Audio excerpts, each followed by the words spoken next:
നമസ്കാരം. സംസ്ഥാനത്തിന്റെ സാമ്പത്തിക സ്ഥിതി മെച്ചപ്പെട്ടു വരുന്നു എന്ന ആമുഖത്തോടെയായിരുന്നു ഈ സാമ്പത്തിക വർഷത്തെ സംസ്ഥാന ബജറ്റ് ധനമന്ത്രി കെ എൻ ബാലഗോപാൽ അവതരിപ്പിച്ചത്.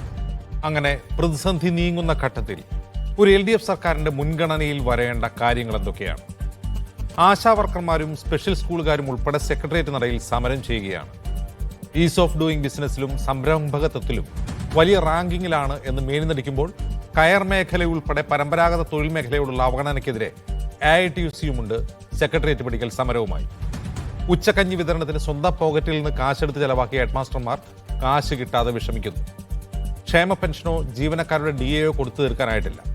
അതൊന്നും പക്ഷേ PSC അംഗങ്ങൾക്ക് 2 നിന്ന് 3 ലക്ഷമാക്കി ശമ്പളം വർദ്ധിപ്പിക്കാനും KV തോമസിന് 5 ലക്ഷത്തിൽ നിന്ന് 11.5 ലക്ഷത്തിലേക്ക് യാത്രാബദ്ധ വർദ്ധിപ്പിക്കാനും സർക്കാരിന് തടസ്സമല്ല. വ്യവസായങ്ങൾ തുടങ്ങാൻ പഞ്ചായത്തിന്റെ അനുമതിയേ വേണ്ട എന്ന നിലയിലേക്കാണ് കാര്യങ്ങൾ. ജനകീയ ആസൂത്രണവും ത്രിതല പഞ്ചായത്ത് സംവിധാനവും മലയാളിയെ പറഞ്ഞു പഠിപ്പിച്ച LDF-നിപ്പോൾ വികസനത്തിന്റെ കാര്യത്തിൽ പഞ്ചായത്തുകളും ചതുർത്ഥിയാണ്. രണ്ടാം പിണറായി വിജയൻ സർക്കാരിന്റെ അവസാന വർഷം നടക്കുന്നത് എന്താണ്? ഈ സർക്കാരിന്റെ മുൻഗണനാക്രമങ്ങൾ എന്തൊക്കെയാണ്? നടക്കുന്നത് കടും വെട്ടിന്റെ തുടക്കമാണ്. സ്വാഗതം. സ്പെഷ്യൽ എഡിഷനിലേക്ക് നമ്മളോടൊപ്പം അതിഥികളായി കോൺഗ്രസ് വക്താവ് രാജു P. നായർ, അഭിഭാഷകനും ഇടത് സഹായത്തിനുമായ അഡ്വക്കേറ്റ് പ്രിയദർശൻ തമ്പി, രാഷ്ട്രീയ നിരീക്ഷകൻ CR നീലകണ്ഠൻ എന്നിവർ. ആദ്യം പ്രിയദർശൻ തമ്പി.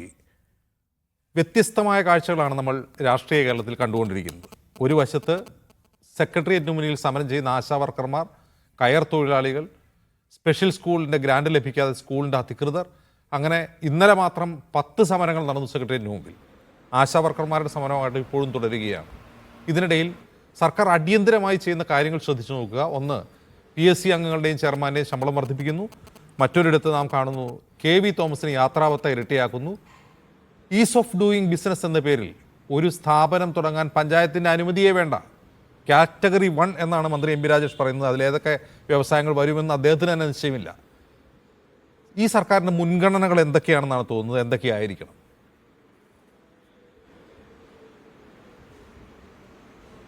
അല്ല, അങ്ങിവിടെ ഈ ചർച്ചയുടെ ആമുഖത്തിൽ സൂചിപ്പിച്ചതുപോലെ സംസ്ഥാനം വലിയ സാമ്പത്തിക പ്രതിസന്ധിയിലൂടെയാണ് കടന്നു പോകുന്നത് എന്നുള്ള കാര്യത്തിൽ യാതൊരു സംശയവുമില്ല. അങ്ങനെ സാമ്പത്തിക പ്രതിസന്ധിയിലൂടെ കടന്നു പോകാനുള്ള കാരണം കാലാകാലങ്ങളായി നമ്മുടെ കേരളം അഭിമുഖീകരിക്കുന്ന മൾട്ടിപ്പിൾ റീസൺസ് ഉണ്ട്. അതിന് കേരളത്തിൽ ഒരുപാട് കാരണങ്ങൾ ഉണ്ട്.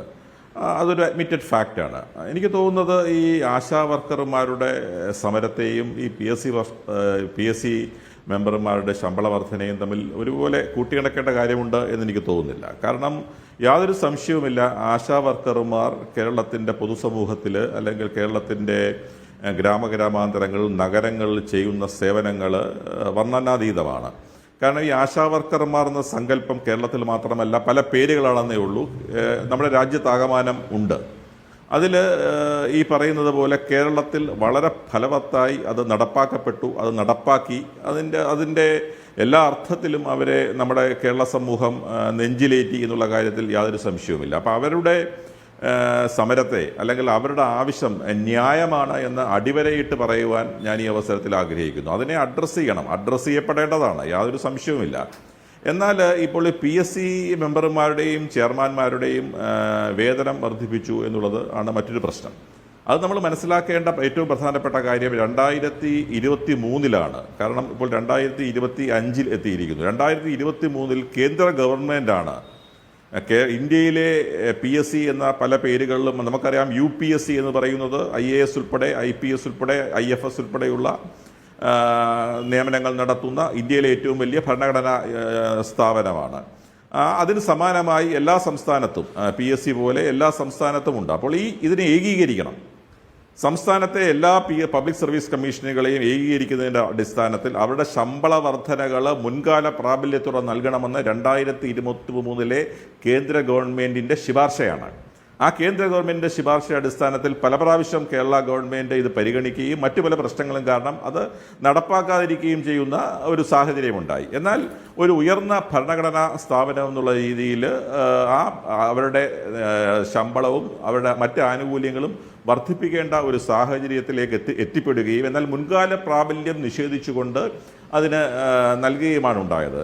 ഞാൻ സമ്മതിക്കുന്നു, ഒരു പൊളിറ്റിക്കൽ അപ്പോയിൻമെൻ്റ് ആണ്. അത് പലപ്പോഴും നമ്മളതിനെ ചിലപ്പോൾ അതിൻ്റെ മഹത്വത്തെ അംഗീകരിക്കപ്പെടാതെ പോകുന്നതോ അല്ലെങ്കിൽ അംഗീകരിക്കാൻ തയ്യാറാകാത്തതോ അതുകൊണ്ടൊക്കെ ആയിരിക്കാം അതിൻ്റെ ഒരു ഇൻ്റർപ്രിട്ടേഷനാണ് ഞാൻ സൂചിപ്പിച്ചത്.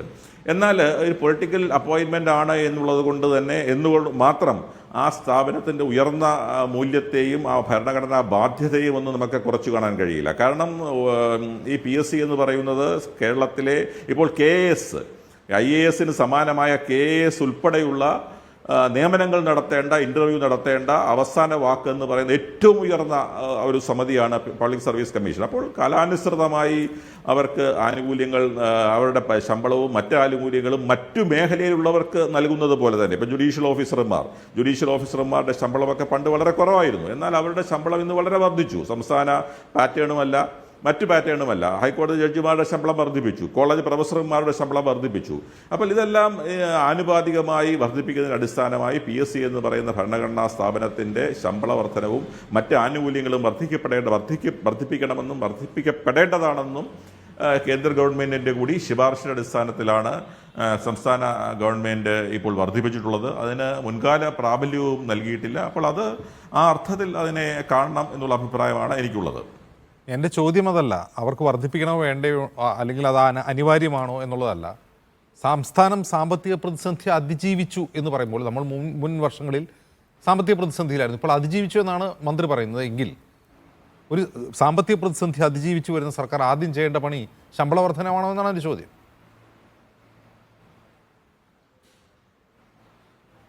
അല്ല, അതിജീവനത്തിൻ്റെ പാതയിലാണ് എന്നാണ് ധനകാര്യമന്ത്രി സൂചിപ്പിച്ചതെന്നാണ് ഞാൻ മനസ്സിലാക്കുന്നത്.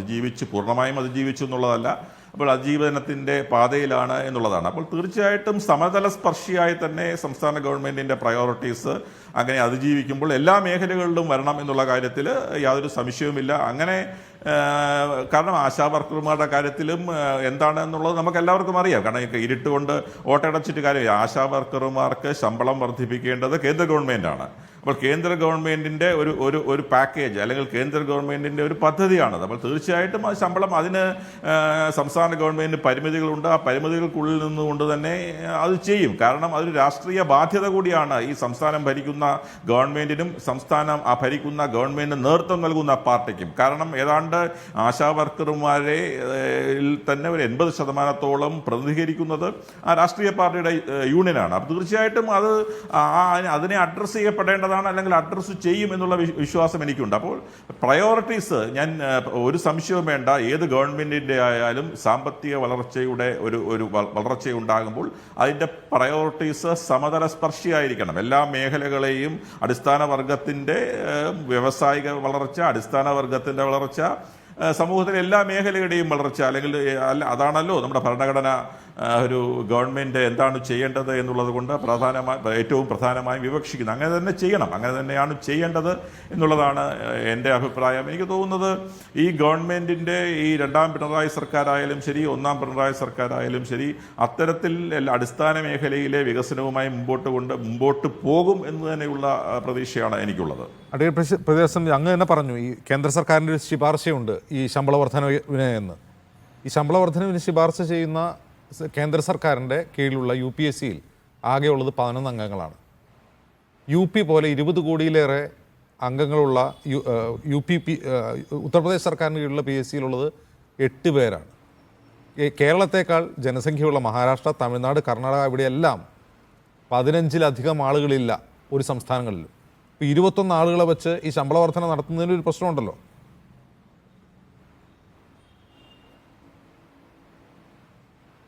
അല്ല, അത് വളരെ പ്രസക്തമായ അല്ലെങ്കിൽ വളരെ റിലവൻ്റ് ആയിട്ടുള്ളൊരു ചോദ്യമാണ്. ഞാനത് അതിനോട് ഒരു പരിധിവരെ യോജിക്കുന്നു. കാരണം എനിക്ക് തോന്നുന്നു ഈ PSC അംഗങ്ങളുടെ എണ്ണം കേരളത്തിൽ 20 +1 ചെയർമാൻ. അപ്പോൾ ഈ 20 + 21 അംഗങ്ങളുണ്ട്. എനിക്ക് തോന്നുന്നു ആദ്യം കേരളത്തിൽ PSC രൂപീകരിക്കപ്പെട്ടത് 1959 എന്നാണ് എൻ്റെ ഓർമ്മ ശരിയാണെങ്കിൽ. അപ്പോൾ ഏറെ മഹാരഥന്മാർ നമ്മുടെ സംസ്ഥാനത്തെ PSC ചെയർമാന്മാരായി ഇരുന്നിട്ടുണ്ട്. അപ്പോൾ അന്ന് 9 പേരോ എങ്ങാണ്ടാണ് വെച്ചിട്ടാണ് രൂപീകരിച്ചത്. പക്ഷെ കാലാകാലമായി അതിൻ്റെ എണ്ണം കൂടി. അത് കേരളത്തെ പോലുള്ള സംസ്ഥാനത്തെ എണ്ണം കൂടുതലാണ്. അത് നമ്മുടെ കേരള രാഷ്ട്രീയത്തിലെ ഇപ്പോൾ ഈ ഗവൺമെൻറ്റോ അല്ലെങ്കിൽ കഴിഞ്ഞ ഗവൺമെൻറ്റോ ഒന്നും കൂട്ടിയതല്ല അതിൻ്റെ എണ്ണം. നമ്മുടെ എല്ലാ മുന്നണികൾക്കും അതിൽ ഒരു പരിധിവരെ പങ്കുണ്ട്. അപ്പോൾ കേരള രാഷ്ട്രീയത്തിലെ മുന്നണി രാഷ്ട്രീയത്തിൻ്റെയൊക്കെ ചിലപ്പോൾ പ്രതിഫലനമാകാം. കാരണം മറ്റ് സംസ്ഥാനത്തിൽ നിന്ന് വിഭിന്നമായി ഇവിടെ കേരളത്തിൽ 1957 മുതൽ ശേഷം 67 തുടങ്ങിയ മുന്നണി രാഷ്ട്രീയം ഇപ്പോഴും തുടരുകയാണ്. കാരണം ഏത് മുന്നണിയിൽ UDF-ലായാലും ശരി, LDF-ലായാലും ശരി, വിവിധ രാഷ്ട്രീയ പാർട്ടികളുണ്ട്. ശക്തി കുറഞ്ഞ പാർട്ടികളും ശക്തി കൂടിയ പാർട്ടികളുണ്ട്. അപ്പോൾ ഇവർക്കെല്ലാം പ്രതിനിധാനം ചെയ്യുന്ന രീതിയിൽ വീതം വെക്കപ്പെടുകയാണ് എന്നുള്ളത് സത്യമാണ്. നമ്മളതൊന്നും നിഷേധിച്ചിട്ട് കാര്യമില്ല. കാരണം ഏത് ഗവൺമെന്റ് വന്നാലും ഈ PSC അംഗങ്ങളായാലും PSC ചെയർമാനായാലും ശരി, രാഷ്ട്രീയ പാർട്ടികൾക്ക് അതൊക്കെ ചർച്ച ചെയ്യപ്പെടേണ്ട വിഷയങ്ങൾ തന്നെയാണ്. അതുപോലെ തന്നെ ചർച്ച ചെയ്യപ്പെടേണ്ട ഒരു പ്രശ്നമാണ്.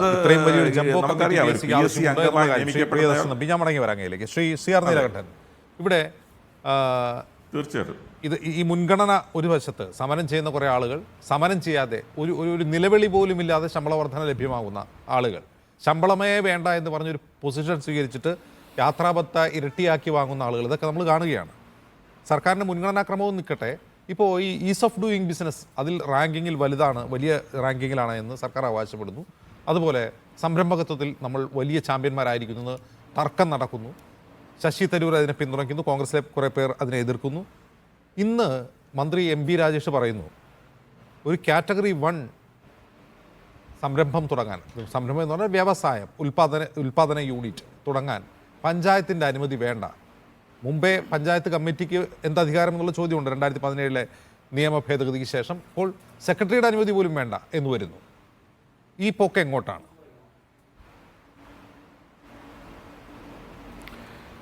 ഞാൻ അജിംസ ഇതിൽ 2-3 കാര്യങ്ങൾ ആഡ് ചെയ്യാനുണ്ട്. ഒന്ന്, KV തോമസിൻ്റെയും PSCയുടെ മെമ്പർമാരുടെയും മാത്രമല്ല, രാഷ്ട്രീയ നിയമനമായ ഗവൺമെൻറ് പ്ലീഡർമാരുടെ ശമ്പളം 30,000 രൂപ വെച്ച് കൂട്ടി. 100 കണക്കിന് ഗവൺമെൻറ് പ്ലീഡർമാരുണ്ട് കേരളത്തിൽ. അതൊക്കെ രാഷ്ട്രീയ നിയമനമാണ്. ഗവൺമെൻറ് പ്ലീഡർമാരുടെ ശമ്പളം കൂട്ടിയത് എന്തടിസ്ഥാനത്തിലാണ്? ഇവിടെ അസിസ്റ്റന്റ് പബ്ലിക് പ്രോസിക്യൂട്ടർ ഒക്കെ ഈ പറഞ്ഞ ബഹുമാന്യമായ PSC തിരഞ്ഞെടുത്ത് വരുന്ന ആളുകളുണ്ട്. അവരുടെ ശമ്പളം കൂട്ടില്ല. രാഷ്ട്രീയമായി അതിന് ഞാൻ 2-3 കാരണങ്ങളുണ്ട്. പ്ലീഡർമാരുടെ പറയാനുള്ള ഒരു പ്രധാന കാരണം, PSCയിലേക്ക് രണ്ടാമത് വരാം. KV തോമസ് പറയേണ്ട കാര്യമില്ല, കാരണം അത് പിന്നെ ഒരു വേസ്റ്റാണ്. കാരണം ഇപ്പോൾ കേന്ദ്രത്തിൽ നിന്ന് എന്തോ ഇപ്പോൾ കിട്ടും, ഇയാളവിടെ പോയിട്ട് എന്തോ ചെയ്യുമെന്ന് ഇവിടെ സ്ഥിരമായി കേന്ദ്രത്തിൽ നിന്നൊന്നും കിട്ടുന്നില്ല എന്നുള്ള കൂട്ടക്കരച്ചിലും അതവിടെ നിൽക്കട്ടെ. അയാൾ പിന്നെ എന്തിനാ അവിടെ പോയിരിക്കണേ എന്നുള്ളത് നമുക്ക് ആലോചിച്ചറിയാം. അതൊരു ഉദ്ദിഷ്ട കാര്യത്തിന് ഉപകാര സ്മരണയാണ്. ഉപകാരം ഉണ്ടായെന്ന് എനിക്കറിയില്ല. അപ്പോൾ പ്രശ്നം അതല്ല. ഞാൻ ഈ പ്ലീഡർമാരുടെ കാര്യം പ്രത്യേകം പറയാനുള്ള ഒരു കാരണമുണ്ട്. മര്യാദയ്ക്കുള്ള ഒരു കേസ് ഈ പ്ലീഡർമാർ വാദിക്കാറില്ല. നമുക്കറിയാം, സർക്കാരിന് നിർബന്ധമായുള്ള കേസുകൾ മുഴുവൻ സുപ്രീം കോടതിയിൽ നിന്ന് വക്കീൽ വരും. അത് ലാവ്ലിൻ മുതൽ ഈ പറഞ്ഞ പേരിയ കൊലക്കേസ് വരെ സുപ്രീം കോടതിയിൽ നിന്ന് കോടിക്കണക്കിന് രൂപ കൊടുത്ത്, അത് ഏത് ഗവൺമെൻറ് കാലത്തും ചിലപ്പോൾ ചെയ്യാറുണ്ടാവും, കൊണ്ടുവന്ന് സർക്കാരിൻ്റെ കേസ് വാദിക്കും. ഈ ഗവൺമെൻറ് പ്ലീഡർമാരെന്ന് പറയുന്നത് അവരുടെയൊക്കെ ഒരു ക്വാളിറ്റി നമ്മൾ പരിശോധിച്ചാൽ ഒരു ക്വാളിറ്റി അവർക്കില്ല. PSC മെമ്പർമാരുടെ ക്വാളിറ്റി ഒന്നും പറയണ്ട. അത് നേരത്തെ പ്രിയദർശൻ തമ്പി തന്നെ പറഞ്ഞു.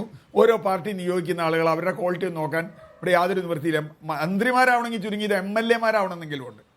അഞ്ചാ ഒരു മണ്ഡലത്തിൽ ജയിച്ച MLA ആവണം. ഈ PSC മെമ്പറാവാൻ നിങ്ങൾക്ക് SLC പാസ്സാവണമെന്നില്ല. ഒരു ക്വാളിറ്റി ഇല്ല. SLC പാസ്സാവാത്തവനും PSC മെമ്പറാവും. അതുകൊണ്ടാണ് PSCയുടെ ചോദ്യപേപ്പറൊക്കെ പുറത്തേക്ക് പോകുന്നത്. ഇപ്പോൾ PSCയുടെ കേസൊക്കെ ഉണ്ട്.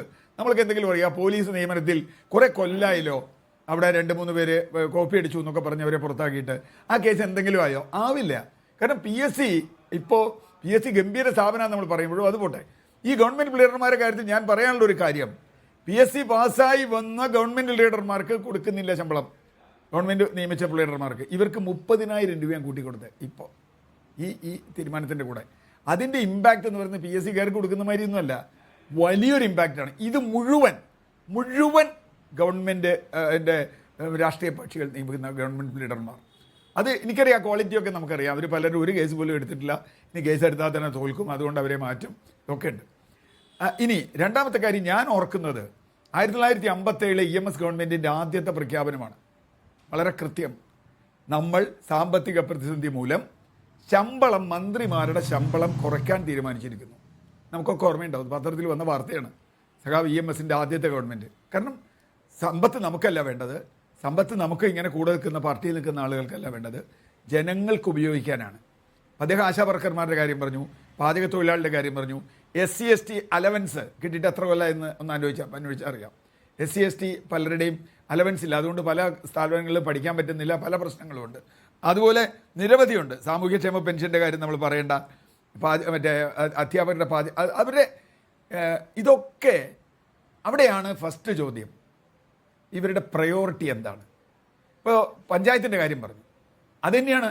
പ്ലാച്ചിമടയിൽ പഞ്ചായത്തിൻ്റെ ഇടപെടൽ കൊണ്ട് മാത്രം പ്ലാച്ചിമടയിൽ പൂട്ടിയതാണ്. അജിംസിന് നന്നായിട്ട് അറിയാം, MP രാജേഷിന് അറിയാം.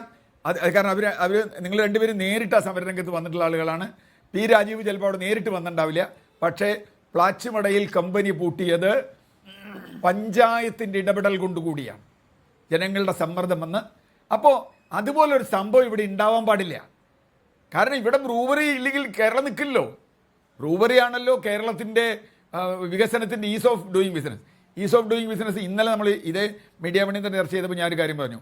ഈസ് ഓഫ് ഡൂയിങ് ബിസിനസ് എന്ന വാക്കിനെ ഏറ്റവും കൂടുതൽ എതിർത്തത് CPM ആണ്. CPM പോളിറ്റ് ബ്യൂറോയിൻ്റെ ഡോക്യുമെൻറ്റ്സ്, പ്രകാശ് കാരാട്ടിൻ്റെ, വൃന്ദ കാരാട്ടിൻ്റെ, സീതാറാം യെച്ചൂരിയുടെ ഡോക്യുമെൻറ്റ്സ് മുഴുവൻ ഈസ് ഓഫ് ഡൂയിങ് ബിസിനസ് എന്നുള്ള മോഡിയുടെ പോളിസിക്കെതിരായി എഴുതിയിട്ടുള്ള 100 ഡോക്യുമെൻ്റ് ഉണ്ട്. പക്ഷെ ഇവിടെ വരുമ്പോൾ പിണറായി വിജയൻ വേറൊരു പാർട്ടിയാണ്, അത് CPM അല്ലാതുകൊണ്ട് ഈ പ്രകാശ് കാരാട്ടും വൃന്ദ കാരാട്ടുള്ള പാർട്ടിയല്ല. ഈസ് ഓഫ് ഡൂയിങ് ബിസിനസ്സിനെ അങ്ങേറ്റം എതിർക്കുന്ന ഒരു പാർട്ടിയാണ് ഇന്ത്യ തലത്തിൽ. പക്ഷേ കേരളത്തിൽ അത് വേറെ പ്രശ്നമാണ്. ഇനി മൂന്നാമത്തെ വിഷയം PSC മെമ്പർമാർ. അപ്പോൾ അദ്ദേഹം പറഞ്ഞു 20 മെമ്പർമാർ എന്തിനാണ്? 20 മെമ്പർമാർ എന്തിനാന്നുള്ളത് ഞങ്ങളാണോ പറയേണ്ടത്? ഇവിടുത്തെ രാഷ്ട്രീയ പാർട്ടികളുടെ മറുപടി. ഇപ്പോൾ രാജുവിൻ്റെ പാർട്ടി, രാജു ചർച്ചയ്ക്ക് വന്നിരിക്കുന്നുണ്ട്. അവർ പറയുകയാണെങ്കിൽ 20 തന്നെ വേണമെന്ന് അവർ പറയുകയാണെങ്കിൽ നമുക്കൊന്നും ചെയ്യാനില്ല. പക്ഷേ പൊതുജനത്തെ സംബന്ധിച്ചിടത്തോളം ഞാൻ മറ്റൊരു കാര്യം കൂടി പറയാം. നമ്മുടെ മന്ത്രിമാരുടെ പേഴ്സണൽ സ്റ്റാഫ് ഇതുപോലെയുള്ള നിയമങ്ങൾ നോക്കൂ, രാഷ്ട്രീയ നിയമനങ്ങൾ. ആ രാഷ്ട്രീയ നിയമനങ്ങൾ ഇപ്പോൾ PSC മെമ്പർമാരുടെ കാര്യം പറഞ്ഞു. പല സംസ്ഥാനങ്ങളിലും PSC മെമ്പർമാർ സർക്കാർ ഉദ്യോഗസ്ഥരാണ്. എന്നുവെച്ചാൽ ഒരു സെക്രട്ടറി വയ്ക്കും. അപ്പോൾ അവർക്ക് വേറെ ശമ്പളമൊന്നും കൊടുക്കണ്ട. ഇപ്പോൾ ഡിപ്പാർട്ട്മെൻറ്റൽ സെക്രട്ടറിയെ PSC മെമ്പറായി വെച്ചാൽ അയാളുടെ അഡീഷണൽ ഡ്യൂട്ടി ആയിട്ട് കൊടുത്താൽ ഇവിടെ അങ്ങനെ വെക്കില്ല. ഇവിടെ റിട്ടയർഡ് ആളുകൾ അങ്ങനെ ഇവിടെ ആരെ വെക്കണമെന്നൊക്കെ നമുക്കറിയാം. ഇതിന് PSC മെമ്പർ സ്ഥാനം വിറ്റ് കാശ് മേടിച്ചു എന്നൊക്കെ പറഞ്ഞാൽ ഒരു പരാതി ഈയിടയിൽ നമ്മളൊക്കെ കേട്ടതാണ്. അപ്പോൾ പ്രശ്നം അജിംസ് ചോദിച്ചു തന്നെയാണ്. ഗാന്ധി പറഞ്ഞിട്ടുണ്ട് പ്രയോറിറ്റി ഈസ് പൊളിറ്റിക്സ്. നിങ്ങളുടെ മുൻഗണന എന്തിനാണ്? ക്യൂവിൽ മുമ്പിൽ നിൽക്കുന്ന ആൾക്കാണോ ക്യൂവിൽ പിന്നിൽ നിൽക്കുന്ന ആൾക്കാണോ? അതുകൊണ്ടാണ് അന്ത്യോദയ എന്ന് പറഞ്ഞത് അദ്ദേഹത്തിൻ്റെ ഫിലോസഫി. അത് മാർക്സിസ്റ്റ് ഐഡിയോളജിയിലും അങ്ങനെയൊക്കെ തന്നെയാണ് വരേണ്ടത്. പക്ഷെ അതൊക്കെ ഇപ്പോൾ നമ്മൾ പറഞ്ഞിട്ട് കാര്യമില്ല. ഞാൻ ഗാന്ധിയെ പറഞ്ഞത് ഇപ്പോഴും ഗാന്ധി രാഷ്ട്രപിതാവായിട്ട് നമ്മൾ അംഗീകരിക്കുന്നതുകൊണ്ടും രാജുവിനെ പോലെ ഒരാൾ ഗാന്ധിയെ തള്ളി പറയില്ല എന്നുള്ള വിശ്വാസമുള്ളതുകൊണ്ടാണ്. അപ്പോൾ എന്താ, ആർക്കാണ് പ്രയോറിറ്റി? നെൽകർഷകർ. ഞാൻ വിട്ടുപോയൊരു കാര്യമാണ്. നെൽകർഷകർ എത്ര കാലമായ ജിംസെ, പാലക്കാട്ടും കുട്ടനാട്ടും ദരിദ്രവാസികൾ തങ്ങളുടെ കയ്യിൽ നിന്ന് പൈസ മുഴുവൻ എടുത്ത് മുടക്കി കൃഷി ചെയ്ത് നെല്ല് കൊടുത്താൽ പൈസ കിട്ടില്ല. പിന്നെ ബാങ്കിൽ പോയി ലോൺ കൊടുക്കുക, അങ്ങോട്ട് കൊടുക്കുക, ഇങ്ങോട്ട് കൊടുക്കുക. ആർക്കാണ് മുൻഗണന? പഞ്ചായത്തിന് മുൻഗണനയില്ല. പഞ്ചായത്തിനും ഇതേ. ഇനി ഇവർ പറഞ്ഞല്ലോ ജനകീയാസൂത്രണം, ഞാനും കുറേ പ്രസംഗിച്ച് നടന്ന ജിംസായി. ജനകീയാസൂത്രണത്തിൽ ഏറ്റവും പ്രധാനം എന്താ? ഒരു പഞ്ചായത്തിലെ ജലം, ആ പഞ്ചായത്തിലെ വിഭവങ്ങൾ, മണ്ണ് മുഴുവൻ സംരക്ഷിക്കാനുള്ള ഉത്തരവാദിത്തം ആ പഞ്ചായത്തിനാണ്. ഇങ്ങനൊരു ബ്രൂവറി അവിടെ വന്നാൽ അവിടുത്തെ ജലവും മണ്ണും സംരക്ഷിക്കില്ല എന്നുണ്ടെങ്കിൽ, അതാണല്ലോ പ്ലാച്ചിമടയെ പറ്റിയത്, അതാണല്ലോ ഇവരുടെ തന്നെ കമ്പനി പഞ്ചാബിൽ പറ്റിയത്, നാട്ടുകാർ ഓടിച്ചതാണല്ലോ. 4 കിലോമീറ്റർ ചുറ്റളവിൽ മലിനീകരണം ഉണ്ടാക്കിയിട്ട് അവിടെ CPMൻ്റെ കർഷക സമിതിയും അവിടെ വന്നിരുന്നു സമരത്തിന്. എനിക്കറിയാം, മേധാ പട്കർ കഴിഞ്ഞ ദിവസം ഇവിടെ വന്നപ്പോൾ പറഞ്ഞു CPMൻ്റെ കർഷക സമിതി അവിടെ ഉണ്ടായല്ലോ ഈ കമ്പനിക്കെതിരായിട്ടെന്ന്. ഞാൻ അത്ഭുതപ്പെട്ടു പോയി. അപ്പോൾ ഇവിടെ പറ്റും. ഇവിടെ ആ കമ്പനി വന്നാൽ ഇവിടെ ഉണ്ടായാൽ പഞ്ചായത്ത് നോക്കണ്ട, പിന്നെ ആര് നോക്കും? പൊല്യൂഷൻ കൺട്രോൾ ബോർഡോ? എനിക്കറിയാം പൊല്യൂഷൻ കൺട്രോൾ ബോർഡ് എത്ര കൊല്ലമായി ഞങ്ങൾ ഫൈറ്റ് ചെയ്യുക. ഞങ്ങളിപ്പോൾ പൊല്യൂഷൻ ബോർഡെന്നേ പറയാറുള്ളൂ, പൊല്യൂഷൻ കൺട്രോൾ ബോർഡ് എന്ന് പറയാറില്ല. ഒരു ഫാക്ടറി പോലും മലിനീകരണം നടത്തിയാൽ അടച്ചുപൂട്ടാൻ അവർക്ക് പറ്റില്ല. വല്ല ഹോട്ടലോ വല്ല പെട്ടിക്കടയൊക്കെ അവർ അടച്ചുപൂട്ടിക്കും. പക്ഷേ ഒരു ഫാക്ടറി പോലും, പൈസയുള്ള ആളുടെ ഒരു ഫാക്ടറി പോലും, അതുപോലെ നിറ്റാജലാറ്റിനായാലും ഏലൂരെ നിരവധി കമ്പനികളായാലും, മുമ്പ് മാവൂർ ഗോളിയോർ റൈൻസ് ആയാലും നിരവധി കമ്പനികൾ, അവൻകൂർ ടൈറ്റാനിയ ആയാലും ഒന്നും ചെയ്യില്ല. അപ്പോൾ എന്താ പ്രശ്നം? പഞ്ചായത്തിന് അധികാരമില്ലെങ്കിൽ നാട്ടുകാർ സഹിച്ചോട്ടെ എന്നാണ്. നാട്ടുകാർ ഇവരെ സംബന്ധിച്ചിടത്തോളം എന്താ, ഒരു പഞ്ചായത്തിലെ കുറച്ച് ജനത സഹിച്ചാൽ എന്താ കുഴപ്പം? അതിനുള്ള വരുമാനം കിട്ടും, സർക്കാരിന് വരുമാനം കിട്ടും, പാർട്ടിക്ക് വരുമാനം കിട്ടും, കാര്യങ്ങൾ കിട്ടും. അവിടെയാണ് മുൻഗണന. ഇത് UDF സർക്കാരിൻ്റെ അവസാന വർഷം 15-16 കാലത്ത് നമ്മൾ ഉപയോഗിച്ചൊരു വാക്കുണ്ട്, കടും വെട്ട്. ഇത് കടും വെട്ടാണ്. പരമാവധി ഇടുന്ന് ഉപയോഗിക്കുക. ഇപ്പോൾ മന്ത്രിമാർ കാറ് വാങ്ങാൻ 200 കോടി രൂപ നീക്കി വെച്ചു എന്ന് ഞാനിപ്പോൾ വേറൊരു വാർത്ത കണ്ടു, എനിക്കറിയില്ല.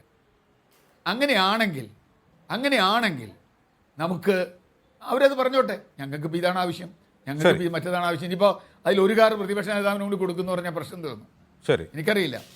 അപ്പോൾ എന്തിനാണ് മുൻഗണന എന്നുള്ളത് ഒരു രാഷ്ട്രീയമാണ് ജിംസ്. ശരി, മുൻഗണന ആ ഏതിനാണ് രാഷ്ട്രീയം എന്നുള്ള ചോദ്യമാണ് പ്രഖ്യാപിക്കുകയാണ്. പ്രസക്തമാവുന്നത്. ശ്രീ രാജു പി നായർ ഒരു വശത്ത് സമരം ചെയ്യുന്ന ആളുകൾ, ശമ്പള കുടിശ്ശിക കിട്ടാൻ വേണ്ടിയും അലവൻസ് കിട്ടാൻ വേണ്ടി സമരം ചെയ്യുന്ന ആളുകൾ, ഗ്രാൻഡ് കിട്ടാൻ വേണ്ടി സമരം ചെയ്യുന്ന ആളുകൾ, മറുവശത്ത് ഒരു സമരവും ചെയ്യാതെ ശമ്പള വർധന ലഭിക്കുന്നവർ, ഇവിടെയാണ് മുൻഗണന സംബന്ധിച്ച വിഷയം ഉയരുന്നത്. പക്ഷേ അതിലുപരി ഒരു പ്രധാനപ്പെട്ട കാര്യം, ഇപ്പോൾ ഈസ് ഓഫ് ഡൂയിങ് ബിസിനസ് സംബന്ധിച്ച തർക്കം ശശി തരൂർ ഒരു വശത്ത്, കോൺഗ്രസിലെ മറ്റ് നേതാക്കൾ മറുവശത്ത്, CPM ഒരു വശത്ത്, അത് കേരളം നേടിയ ഒരു വികസന സൂചികയായി തന്നെയാണ് സർക്കാർ മുന്നോട്ട് വയ്ക്കുന്നത്. ഈസ് ഓഫ് ഡൂയിങ് എന്ന് പറഞ്ഞാൽ ഞങ്ങൾ കുറേയധികം പരിഷ്കാരങ്ങൾ വരുന്നു, ഇനി ഇങ്ങോട്ട് ഇൻവെസ്റ്റ്മെൻ്റ് ഒഴുകി വരും, കൂടുതൽ സംരംഭങ്ങൾ ഉണ്ടാകുമെന്നാണ് പറയുന്നത്. അതൊക്കെ ഉണ്ടാവണം. പക്ഷേ ഇന്ന് മന്ത്രി MP രാജേഷ് പറയുന്നു കാറ്റഗറി 1-ൽപ്പെട്ട ഒരു സംരംഭത്തിന്, അതായത് ഒരു വ്യവസായ യൂണിറ്റിന് പഞ്ചായത്തിൻ്റെ അനുമതി പോലും ആവശ്യമില്ല. ഈ പഞ്ചായത്തിന് അനുമതി വേണം എന്ന് പറയുന്നത് എന്തുകൊണ്ടാണ്? ആ ഒരു വ്യവസായ സ്ഥാപനത്തിന് ഒരു ബാക്ക്ഗ്രൗണ്ട് ചെക്കിങ്ങിൽ നടക്കും. ഇതെന്താണ് ഇവിടെ വരുന്നത്, അല്ലെങ്കിൽ എന്ത് ഉൽപ്പാദനമാണ് അവർ നടത്തുന്നത്, ഇതുകൊണ്ട് നാട്ടുകാർക്ക് കടക്കപ്രതി ഉണ്ടാവുമോ ഇല്ലേ, ഇത്തരം കാര്യങ്ങളിലൊരു അടിസ്ഥാന വിലയിരുത്തലെങ്കിലും നടത്തിയിട്ട് വേണം ഒരു സ്ഥാപനം അവിടെ തുടങ്ങാൻ എന്നുള്ളതാണ്. മന്ത്രി തന്നെ അവകാശപ്പെടുന്നത് 2 മണിക്കൂർ കൊണ്ടൊരു സംരംഭം തുടങ്ങാൻ പറ്റുന്നത്ര ഈസ് ഓഫ് ബിസിനസ്സിൽ മുന്നേറി എന്നാണ് പറയുന്നത്. ഈ പോക്ക് എങ്ങോട്ടാണ്? ഇതിൽ നിങ്ങൾക്ക് എതിർപ്പുണ്ടോ? കാരണം ഇതിൻ്റെ തുടക്കം ഇപ്പോഴല്ല, 2017 ഒരൊറ്റ ഓർഡിനൻസിലൂടെ ഈ പഞ്ചായത്തി രാജ് നഗരപാലിക ബില്ലുകൾ ഉൾപ്പെടെ ഭേദഗതി ചെയ്തുകൊണ്ടാണ് ഈസ് ഓഫ് ഡൂയിങ് ബിസിനസ്സിന് പിണറായി തുടക്കം കുറിച്ചത്. അന്നും നിങ്ങൾ മിണ്ടിയിട്ടില്ല, ഇന്നും നിങ്ങൾ മിണ്ടുന്നില്ല. ഇത് കടുംവെട്ടാണെന്ന് നിങ്ങൾക്ക് തോന്നുന്നുണ്ടോ?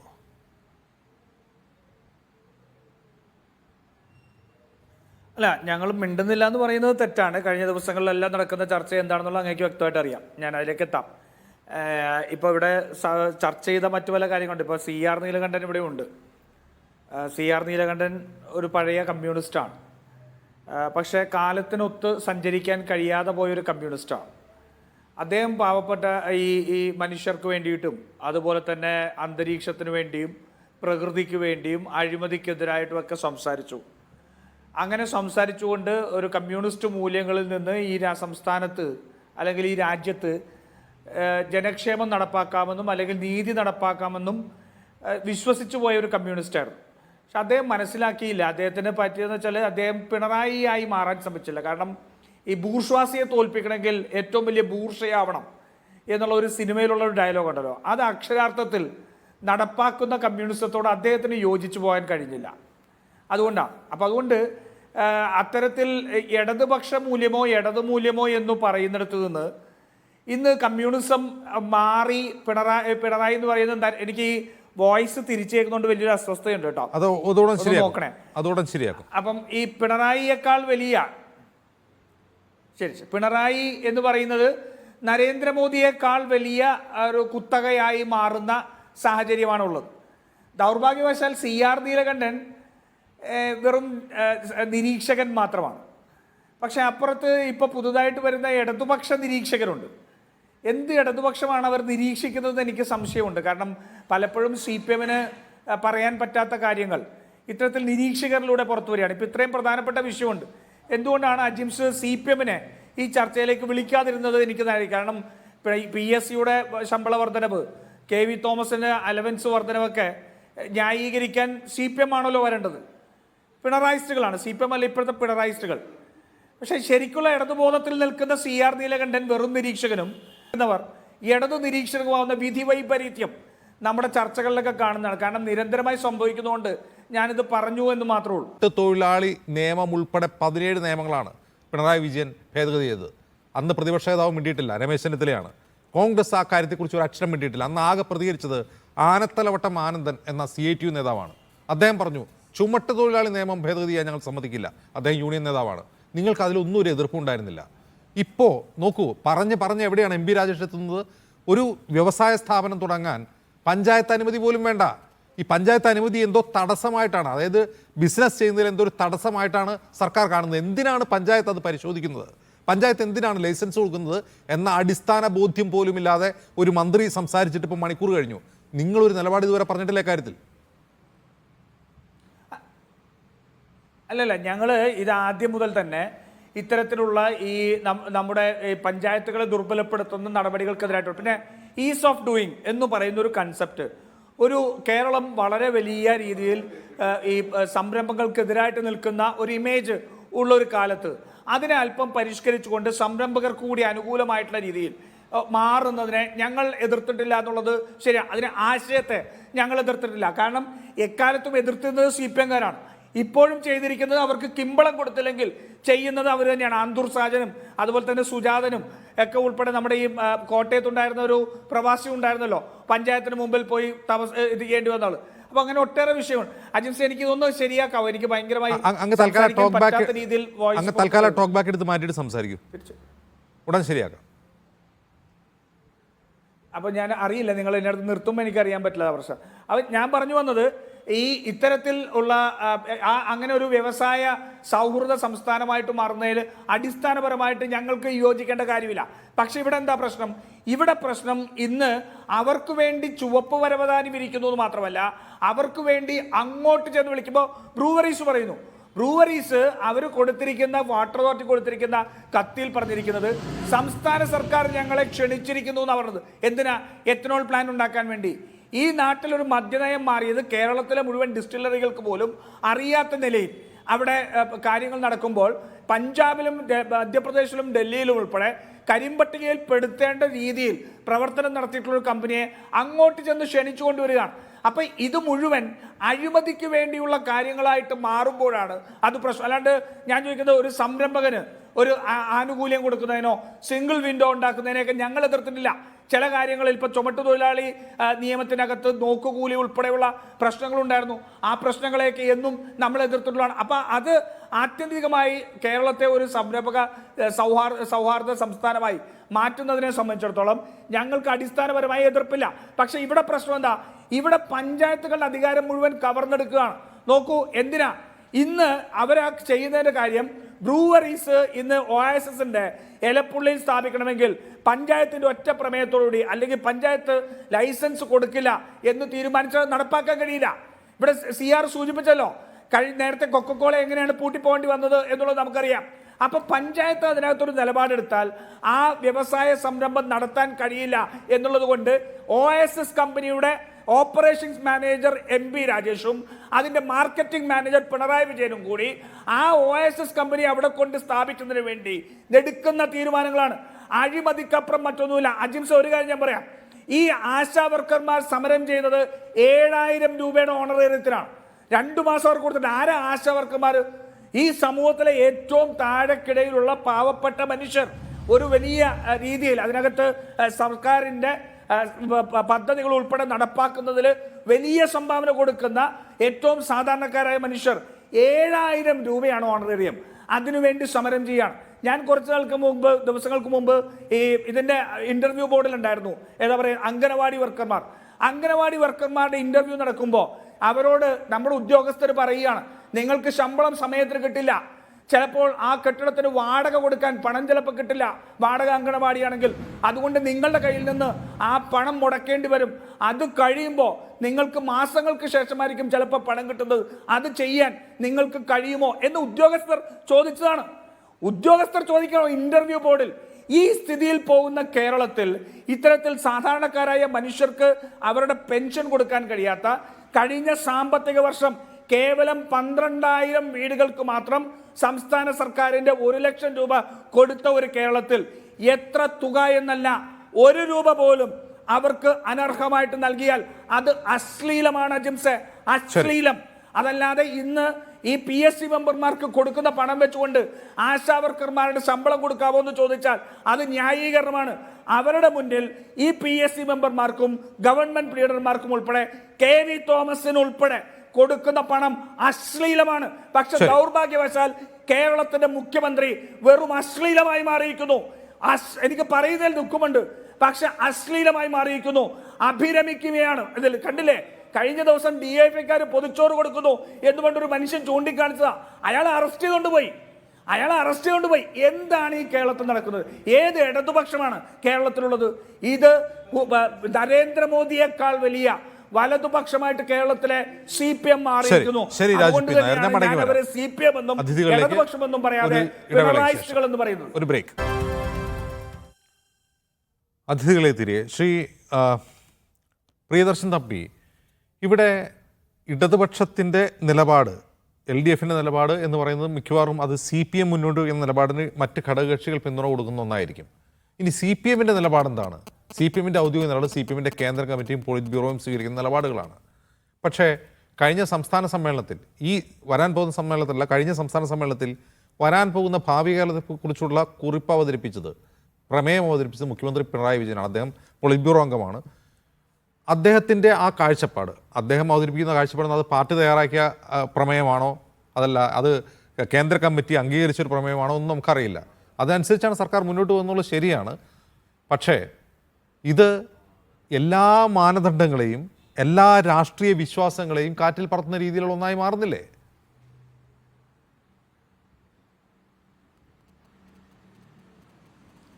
അല്ല, ഇത് നമ്മൾ മനസ്സിലാക്കേണ്ട ഏറ്റവും പ്രധാനപ്പെട്ട കാര്യം, communist party of India Marxist എന്ന് പറയുന്ന പാർട്ടിയെക്കുറിച്ച്, ആ പാർട്ടിയുടെ നിലപാടുകളെക്കുറിച്ചോ ഒന്നും അഭിപ്രായം പറയാൻ ഔദ്യോഗികമായി ഞാൻ ഒരാളേ അല്ല. കാരണം എന്ന് പറഞ്ഞാൽ ആ പാർട്ടി നമുക്കറിയാം, പാർട്ടിയൊക്കെ നമ്മൾ പുറത്തുനിന്ന് നോക്കിക്കാണുകയും ചെയ്യുന്ന ഒരാളാണ്. എനിക്ക് തോന്നുന്നു രാജു പി നായർ തെറ്റിദ്ധരിച്ചായിരിക്കണം അദ്ദേഹം എന്നെ ഉദ്ദേശിച്ചാണോ ആ പറഞ്ഞതെന്ന് എനിക്ക് സംശയമുണ്ട്. കാരണം ഞാൻ നിരീക്ഷകനുമല്ല, രാഷ്ട്രീയ നിരീക്ഷകനുമല്ല, ഇടത് നിരീക്ഷകനുമല്ല. ഞാനൊരു അഭിഭാഷകനാണ്. സമൂഹത്തിലെ എല്ലാ രാഷ്ട്രീയ പ്രശ്നങ്ങളെയും നോക്കിക്കാണുകയും അഭിപ്രായം പറയുകയും ചെയ്യുന്ന ഒരാളാണ്. അപ്പോൾ തീർച്ചയായിട്ടും കമ്മ്യൂണിസ്റ്റ് പാർട്ടി ഓഫ് ഇന്ത്യ മാർക്സിസ്റ്റിൻ്റെ ഒരു സഹയാത്രികനാണ് എന്നുള്ള കാര്യത്തിൽ യാതൊരു സംശയവുമില്ല. എന്ന് പറഞ്ഞുകൊണ്ട് പാർട്ടിയുടെ എല്ലാ കാര്യങ്ങളെയോ ഔദ്യോഗികമായി സപ്പോർട്ട് ചെയ്യേണ്ട ഒരു വക്താവൊന്നുമല്ല, ഒരു സഹയാത്രികൻ മാത്രമാണ്. അപ്പോൾ തീർച്ചയായിട്ടും അങ്ങ് ഇവിടെ ചോദിച്ച ചോദ്യത്തിന് മറുപടി പറയുകയാണെങ്കിൽ, പാർട്ടിക്ക്, communist party of India Marxist നമുക്ക് എല്ലാവർക്കും അറിയാവുന്ന പോലെ പാർട്ടിക്ക് ഒരു പരിപാടിയുണ്ട്. കാരണം അത് അഡ്മിറ്റഡ് ഫാക്റ്റാണ്. കാരണം ബ്രാഞ്ച് മുതൽ പാർട്ടി കോൺഗ്രസ് വരെ ഒരു സമ്മേളനം നടത്തി ചർച്ച ചെയ്ത് branch secretary, local committee secretary, area committee secretary, ജില്ലാ സെക്രട്ടറി, സംസ്ഥാന സെക്രട്ടറി, അങ്ങനെ ഇപ്പോഴും നടക്കുന്ന ഇന്ത്യയിലെ അപൂർവം ചില രാഷ്ട്രീയ പാർട്ടികൾക്ക് അത് കഴിയില്ല. കാരണം ഇന്ത്യയിലെ ഏറ്റവും വലിയ രാഷ്ട്രീയ പാർട്ടിയായ BJPക്കോ കോൺഗ്രസിനോ ഒന്നും കഴിയാത്ത ഒരു കാര്യം ഇപ്പോഴും നടത്തുന്ന അല്ലെങ്കിൽ നടക്കപ്പെടുന്ന ഒരു പാർട്ടിയാണ്. ആ പാർട്ടിക്ക് ഒരു പരിപാടിയുണ്ട്. ആ പരിപാടിയുടെ അടിസ്ഥാനത്തിലാണ് പ്രവർത്തിക്കുന്നത്. പിണറായി വിജയനായാലും ശരി, മറ്റാരായാലും ശരി, ആ പാർട്ടി പരിപാടിക്കുള്ളിൽ നിന്നുകൊണ്ട് മാത്രമേ അവർക്ക് പ്രവർത്തിക്കാൻ കഴിയുകയുള്ളൂ. അപ്പോൾ തീർച്ചയായിട്ടും കേരളത്തിലെ ഇടതുപക്ഷ ജനാധിപത്യ മുന്നണി ഗവൺമെൻറ്റിനും അതിന് വ്യതിരക്തമായി, ആ പാർട്ടി പരിപാടിക്ക് വ്യതിരക്തമായി ചെയ്യാൻ കഴിയും എന്നെനിക്ക് തോന്നുന്നില്ല. ഒരു കാരണവശാലും ചെയ്യാൻ കഴിയും എന്ന് തോന്നുന്നില്ല. അപ്പോൾ തീർച്ചയായിട്ടും കേരളത്തിൽ നിന്നുണ്ടായിക്കൊണ്ടിരിക്കുന്ന സംഭവവികാസങ്ങൾ ചർച്ച ചെയ്യുകയാണെങ്കിൽ ഇത് ഒരു കടുംവെട്ടാണോ എന്ന് ചോദിക്കുകയാണെങ്കിൽ ഒരു കാരണവശാലും അങ്ങനെ അതിനെ നമുക്ക് കാണുവാൻ എന്ന് കഴിയില്ല. യാതൊരു സംശയവും വേണ്ട. ഇപ്പോൾ നമ്മുടെ പൊതുസമൂഹത്തിൽ ഉണ്ടായിക്കൊണ്ടിരിക്കുന്ന ചർച്ചകൾ തന്നെ കഴിഞ്ഞ പാർലമെന്റ് ഇലക്ഷനിലുണ്ടായി. പാർലമെന്റ് ഇലക്ഷനിൽ കോൺഗ്രസിന് 19 സീറ്റിൽ വലിയ മൃഗീയമായ ഭൂരിപക്ഷത്തിൽ ജയിച്ചു എന്നുള്ള കാര്യം നമുക്കെല്ലാം അറിയാവുന്നതാണ്. പക്ഷേ രാഷ്ട്രീയ കാലാവസ്ഥ, ഇപ്പോഴത്തെ കേരളത്തിലെ രാഷ്ട്രീയ കാലാവസ്ഥ ചർച്ച ചെയ്യപ്പെടുമ്പോൾ വീണ്ടും ഒരു ഇടതുപക്ഷ ജനാധിപത്യ മുന്നണി ഗവൺമെൻറ് അധികാരത്തിൽ വരാൻ സാധ്യതയുണ്ട് എന്നൊരു പൊതുചർച്ച കേരളത്തിലെ നിഷ്പക്ഷപതികളായ ആളുകൾ പോലും ഉയർത്തുന്ന ഒരു കാലഘട്ടത്തിലൂടെയാണ് നമ്മൾ കടന്നു പോകുന്നത്. അപ്പോൾ ആ ഒരു കാലഘട്ടത്തിൽ ഒരു കടുംവെട്ട് ആണോ എന്നുള്ള ചോദ്യത്തിന് യാതൊരു പ്രസക്തിയുമില്ല. പിന്നീട് എന്നാൽ പോലും ഈ പ്രയോറിറ്റീസ് വളരെ പ്രസക്തമായ ഒരു ചോദ്യമാണ്. പ്രയോറിറ്റീസ് എന്താണ് എന്നുള്ളതാണ് ഇവിടെ ഉന്നയിക്കപ്പെട്ട ഏറ്റവും പ്രധാനപ്പെട്ട ഒരു ചോദ്യം. ഈ പ്രയോറിറ്റീസ് യാതൊരു സംശയവും വേണ്ട, അത് തന്നെ ഞാൻ മുമ്പേ പറഞ്ഞത്. പ്രയോറിറ്റീസ് ഗവൺമെൻറ് സാമ്പത്തികമായി മുമ്പോട്ട് പോവുകയാണെങ്കിൽ അതിൻ്റെ പ്രയോറിറ്റീസ് സമതല സ്പർശിയായിരിക്കണം, സമൂഹത്തിലെ താഴേക്കുള്ള ആൾക്കാരുടെ ഉന്നമനത്തിനായിരിക്കണം, വ്യവസായ വളർച്ചയ്ക്കായിരിക്കണം. അല്ലാതെ PSC മെമ്പർമാരുടെ ശമ്പളം കൂട്ടുന്നതിനോ മറ്റെന്തെങ്കിലും ആനുകൂല്യങ്ങൾക്കോ മാത്രമാകരുത് എന്നുള്ള അഭിപ്രായക്കാരൻ തന്നെയാണ് ഞാനും. അക്കാര്യത്തിൽ യാതൊരു സംശയവുമില്ല. ഒരു കാര്യം കൂടി എനിക്ക് ഈ അവസരത്തിൽ പറയാതിരിക്കാൻ കഴിയില്ല. കാരണം ഈ ഗവൺമെൻറ് പ്ലീഡർമാരുടെ ബഹുമാന്യനായ ശ്രീ നീലകണ്ഠൻ അവറുകൾ ഇവിടെ ഗവൺമെൻറ് പ്ലീഡർമാരുടെ ശമ്പള വർധനയുമായി ബന്ധപ്പെട്ടുകൊണ്ട് ഒരു കാര്യം ഉന്നയിക്കുകയുണ്ടായി. അതിൽ ഗവൺമെൻറ് പ്ലീഡർമാരുടെ ഹൈക്കോടതിയിലെ ഗവൺമെൻറ് പ്ലീഡർമാരുടെ ശമ്പളം മാത്രമേ വർദ്ധിപ്പിക്കുവാൻ തീരുമാനിച്ചിട്ടുള്ളൂ. കാരണം ഹൈക്കോടതിയിൽ ഏതാണ്ട് 140ഓളം ഗവൺമെൻറ് പ്ലീഡർമാരുണ്ട്. അവരുടെ ശമ്പളം വർദ്ധിപ്പിക്കേണ്ടതാണ് എന്നുള്ള അഭിപ്രായക്കാരൻ തന്നെയാണ് ഞാൻ. കാരണം അവർ പല കേസുകളിലും പുറത്തുനിന്ന് അഭിഭാഷകർ വരുന്നുണ്ട്, സുപ്രീം കോടതിയിൽ നിന്ന് അഭിഭാഷകർ വരുന്നുണ്ട്. എന്നാൽ പോലും നമുക്കറിയാം ഹൈക്കോടതിയിലൊക്കെ ഒരു ബെയിൽ ആപ്ലിക്കേഷൻസിലൊക്കെ 100-200 ബെയിൽ ആപ്ലിക്കേഷൻസൊക്കെയാണ് ഓരോ ദിവസവും വരുന്നത്. നമ്മുടെ അഭിഭാഷകർക്ക് എതിരെ നിൽക്കുന്ന ഈ ഗവൺമെൻറ് പ്ലീഡർമാരുടെ ശമ്പളം, ഈ പറയുന്ന ശമ്പളം വലിയ ശമ്പളമാണെന്നുള്ള അഭിപ്രായക്കാരനൊന്നും അല്ല ഞാൻ. കാരണം ഒരു ബെയിൽ ആപ്ലിക്കേഷന് തന്നെ എത്ര ആയിരങ്ങളും ലക്ഷങ്ങളും വാങ്ങുന്നവരാണ് അവിടെ വരുന്നത്, എത്ര നൂറ്. അപ്പോൾ ഈ അഭിഭാഷകർ, ഈ ഗവൺമെൻറ് പ്ലീഡർമാർ, അവർക്ക് ന്യായമായ വേതനം കൊടുത്തെങ്കിൽ മാത്രമേ അവർ പ്രോപ്പറായി അതിനെ പ്രൊട്ടക്റ്റ് ചെയ്യാനും ആ കേസുകൾ ഗവൺമെൻറ്റിന് വേണ്ടി ശക്തമായി പ്രോസിക്യൂഷന് വേണ്ടി വാദിക്കാനും കഴിയുകയുള്ളൂ. അവിടെ എത്ര എല്ലാവരും കോമ്പിറ്റൻ്റ് ആണോ, എല്ലാവരും, അതൊക്കെ വേറെ വിഷയം, നമുക്കറിയാം. അത് പൊളിറ്റിക്കൽ അപ്പോയിൻമെൻ്റ് ആണ്. ഇത് പൊളിറ്റിക്കൽ, അല്ലാതെ PSC ഇൻ്റർവ്യൂവോ അല്ലെങ്കിൽ ഗവൺമെൻറ് ജഡ്ജിമാർ ഇൻ്റർവ്യൂ എടുത്ത് നിയമിക്കുന്നതല്ല. ഇത് പൊളിറ്റിക്കൽ അപ്പോയിൻമെൻ്റ് ആണ്. എങ്കിൽ പോലും, അങ്ങനെ പൊളിറ്റിക്കൽ അപ്പോയിൻമെൻ്റ് ആണെങ്കിൽ പോലും ഹൈക്കോടതി പോലെ കേരളത്തിലെ ഏറ്റവും ഉയർന്ന ഭരണഘടനാ കോടതി, ഏറ്റവും ഉയർന്ന കോടതി, ആ കോടതിയിലെ ഗവൺമെൻറ് പ്ലീഡർമാരുടെ ശമ്പളം മാത്രമാണ് വർദ്ധിപ്പിച്ചത്. അവരുടെ ജോലിഭാരം കൂടുതലാണ്, ഉയർന്ന കേസുകൾ ആണ് അവർ കൈകാര്യം ചെയ്യുന്നത്, ഉയർന്ന ഭരണഘടനാ വിഷയങ്ങളാണ് കൈകാര്യം ചെയ്യുന്നത്. അതുകൊണ്ട് തന്നെ അവരുടെ ശമ്പളം വർദ്ധിപ്പിക്കേണ്ടതാണ് എന്നുള്ള അഭിപ്രായക്കാരൻ തന്നെയാണ് ഞാൻ. ശരി, പക്ഷേ CR നീലകണ്ഠൻ, ശമ്പള വർധനയും അതൊക്കെ അവിടെ നിൽക്കട്ടെ. എൻ്റെ ഒരു ചോദ്യം, ഈ അവസാന ഉമ്മൻചാണ്ടി സർക്കാരിൻ്റെ കാലത്ത് ഈ കടുംവെട്ട ആരോപണം ഉന്നയിച്ചത് LDF അല്ല, അന്ന് പ്രതിപക്ഷത്തുള്ള LDF അല്ല, കോൺഗ്രസിനകത്തെ തന്നെ ചിലരാണ്. K മുരളീധരനും VD സതീശനും ഉൾപ്പെടെ ഉള്ളവരാണ്, സുധീരനൊക്കെ ഉൾപ്പെടെയുള്ളവരാണ് ഉമ്മൻചാണ്ടി സർക്കാരിൻ്റെ അവസാനത്തെ ഒരു 8 മാസത്തെ നടപടികളെ വിമർശിച്ച് രംഗത്തെത്തിയത്. അതേക്കുറിച്ച് പഠിക്കാൻ വേണ്ടി പിന്നീട് പിണറായി വിജയൻ സർക്കാർ ഒന്നിപ്പോൾ AK ബാലൻ കമ്മിറ്റി ഉണ്ടാക്കി. ആ കമ്മിറ്റി പിന്നെ എന്ത് കണ്ടെത്തി, അവരെയൊക്കെ എന്താണ് ആ തീരുമാനങ്ങൾ തിരുത്തിയൊന്നും നമുക്കറിയില്ല, അതിൻ്റെ ഒരു വിവരം നമുക്ക് ലഭ്യമല്ല. ഈ സർക്കാരിനെ സംബന്ധിച്ച് ഈ സർക്കാരോടുകൂടി ഇനി ഇവർ അധികാരത്തിൽ നിന്ന് പോവുകയാണെന്നുള്ള ചിന്ത അവർക്കുണ്ടാവും എന്ന് തോന്നുന്നില്ല. ഒരു ഭരണത്തുടർച്ച ഇനിയും പ്രതീക്ഷിക്കുന്നുണ്ട്. ഇത് അവസാന വർഷമാണ്.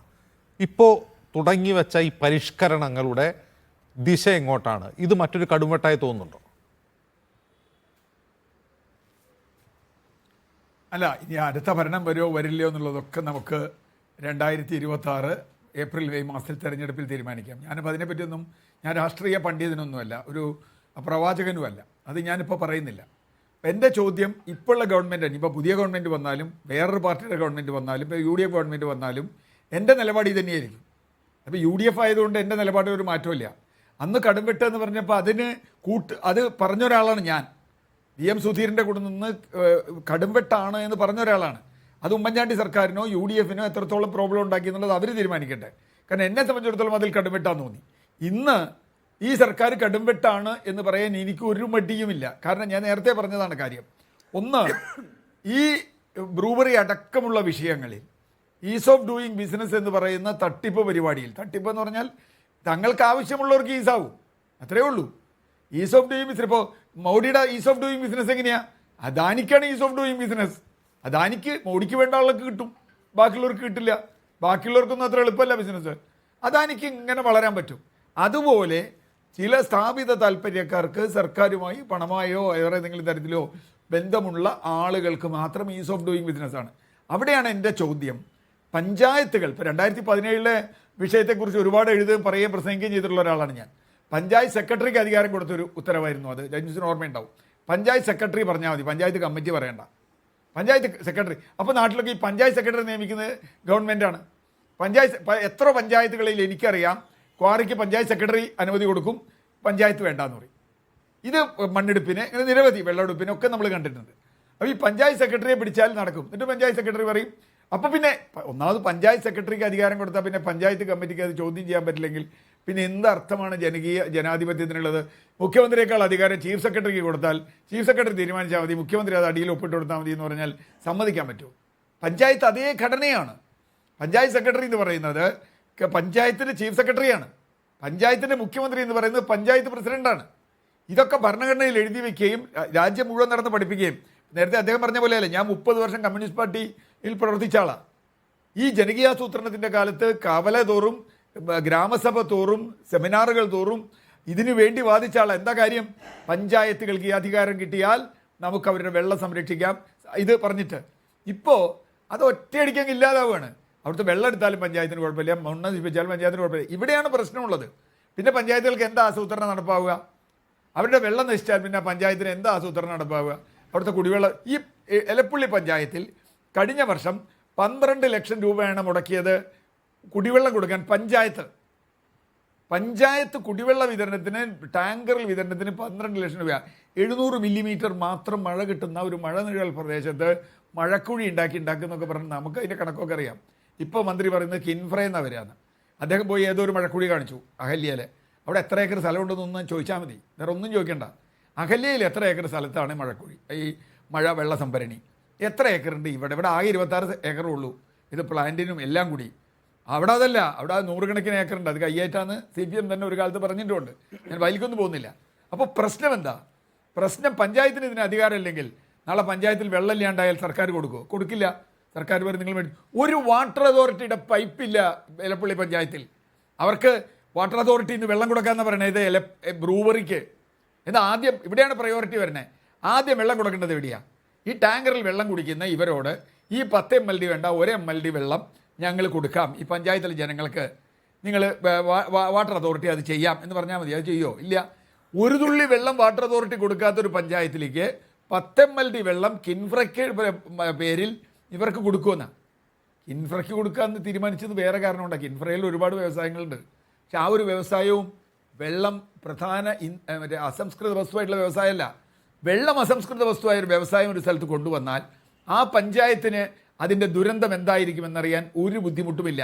അത് വേസ്റ്റായിട്ടായാലും വെള്ളമെടുക്കലായിട്ടായാലും വന്നാൽ പിന്നെ ആരെന്ത് പറയും? ഇപ്പോൾ ഏലൂര് 250 കമ്പനി, തമ്പി സാറിന് അറിയുമെന്നറിയില്ല, 250 കമ്പനി ഏലൂരിലെ വെള്ളത്തിൽ മാലിന്യം ഒഴുക്കുണ്ടെന്ന് എല്ലാവർക്കും അറിയാം. സുപ്രീം കോടതിക്ക് അറിയാം, സകല കോടതിക്കും അറിയാം.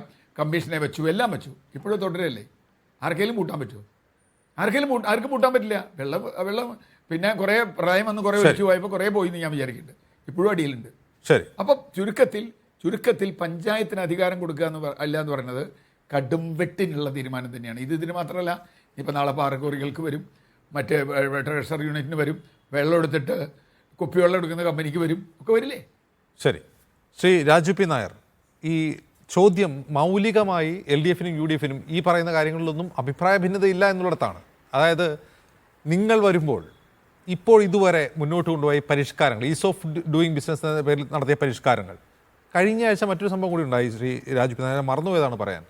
അതായത് ഈ ഭൂമി തരം മാറ്റത്തിനുള്ള കുറേ കൂടി ഇളവുകൾ, അത് വീട് വയ്ക്കാനൊക്കെ നമുക്ക് മനസ്സിലാക്കാം. കമേഴ്ഷ്യൽ ബിൽഡിങ്സിനുമായ ഇളവുകളുണ്ട്. കമേഴ്ഷ്യൽ ബിൽഡിങ്സിന് ഈ നീർത്തട നിയമത്തിൽ ഇളവ് കൊടുക്കുന്നത് എന്തിനാണെന്ന ചോദ്യം ആരും ഉയർത്തുന്നില്ല. സുനിൽകുമാർ കൃഷിമന്ത്രിയായപ്പോൾ ഞാൻ ഉടൻ തന്നെ നെൽവയൽ നീർത്തട ഡാറ്റാ ബാങ്ക് പൂർത്തിയാക്കുമെന്ന് പ്രഖ്യാപിച്ചുകൊണ്ടാണ് അദ്ദേഹം ഇറങ്ങിപ്പോയപ്പോഴും അത് പൂർത്തിയായിട്ടില്ല. അതിനുശേഷം കൃഷിമന്ത്രിയായത് കേരളത്തിൽ അറിയപ്പെടുന്ന പരിസ്ഥിതി പ്രവർത്തകനായ CR നീലകണ്ഠൻ്റെയൊക്കെ സുഹൃത്തായിരിക്കും, പരിസ്ഥിതി പ്രവർത്തകനായ P പ്രസാദാണ്. അദ്ദേഹം ഈ അധികാരമേറ്റ ഇതുവരെ ഈ ഡാറ്റാ ബാങ്കിനെ പറ്റി മിണ്ടിയിട്ടില്ല, നികത്തിക്കൊണ്ടിരിക്കുകയാണ് നമ്മുടെ കൺമുമ്പിൽ. ഇപ്പോൾ ഈ കഴിഞ്ഞ ആഴ്ച ആ ഇളവ് വന്നതിന് ശേഷം ഇപ്പോഴും വയലുകൾ നീർത്തടങ്ങളൊക്കെ നികത്തിക്കൊണ്ടിരിക്കുകയാണ് ദ്രുതഗതിയിൽ. നിങ്ങൾക്കും ആ കാര്യത്തിലൊന്നും വേറെ നിലപാടില്ല.